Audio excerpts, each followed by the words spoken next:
Phantom Stranger number 15, written by J.M.D. Mateus, art by Fernando Blanco and Miguel Sepulveda.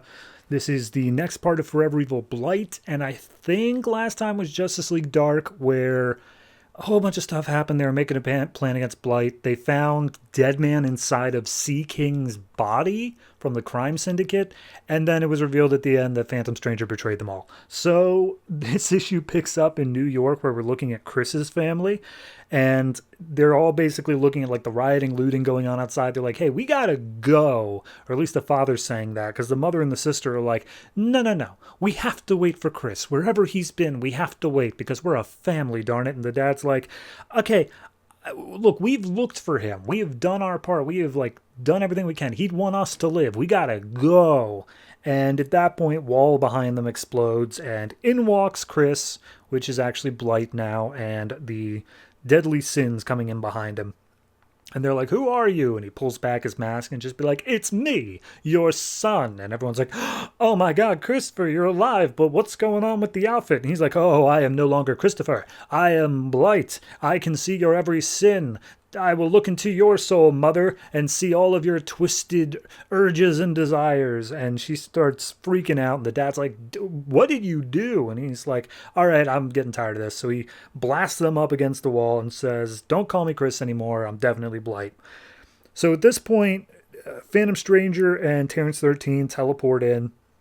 And they're basically just like, all right, we're here in Chris's old neighborhood because we figure that he's going to show back up and try to see his family, and he's going to get rid of them in order to eliminate what little bit of Chris is left inside of Blight. And as soon as they get there, God shows up in his little terrier form, and time freezes for Phantom Stranger. And God basically is like, hey man, here's the thing. I need you to betray the Justice League Dark and join Blight. Don't fight against him. I need you on his side. And Phantom Stranger's like, I'm sorry, that's kind of the exact opposite of what I was planning on doing. Why in the hell should I listen to you? He's like, because I'm God and I've got plans you can't even imagine.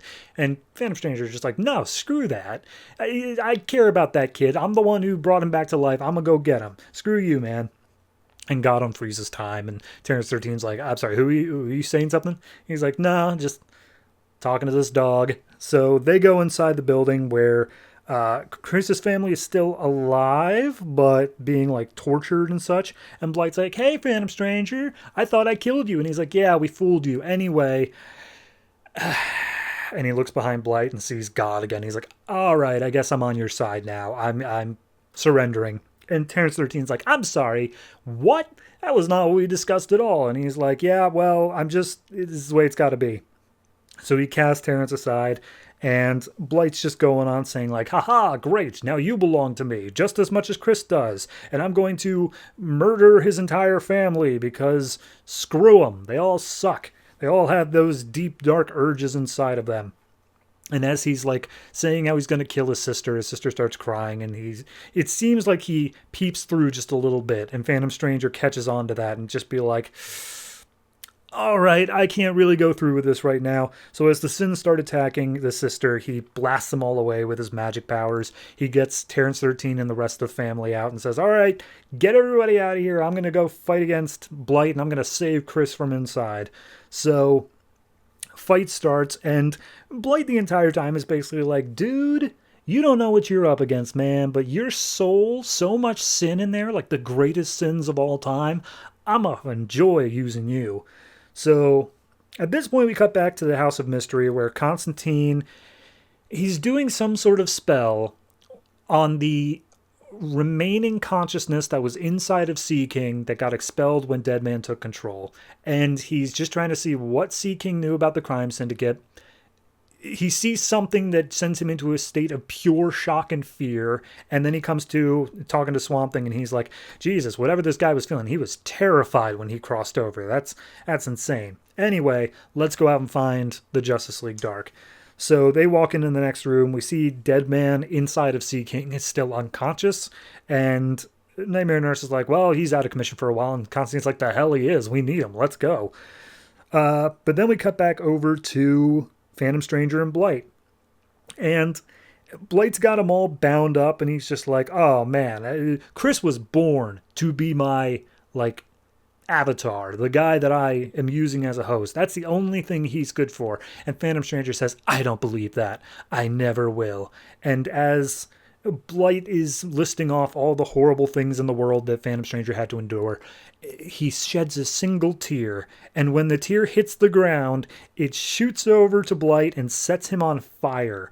And Blight's like, you forget that I walked with the greatest man of all time, Jesus H. Christ, and he showed me that there's no such thing as being irredeemable, or something like that. And then we just stop everything, and we go over to what I assume was the intercessional story that we got earlier on, where Felix Faust, Nick Necro, and Ultraman are torturing Mind Warp. If you remember him from like the first issue of Justice League Dark, they're torturing him, trying to use him for like his magical abilities and whatnot.